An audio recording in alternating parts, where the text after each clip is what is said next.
شهر رمضان الذي أنزل فيه القرآن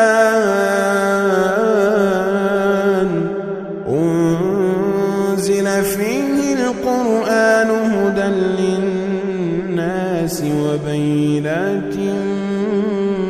من الهدى والفرقان فمن شهد منكم الشهر فليصمه ومن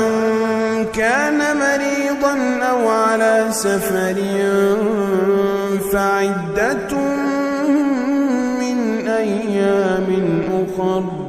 يريد الله بكم اليسر ولا يريد بكم العسر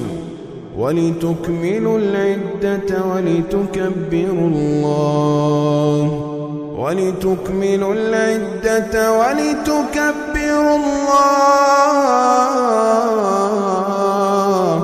ولتكبروا الله على ما هداكم ولعلكم تشكرون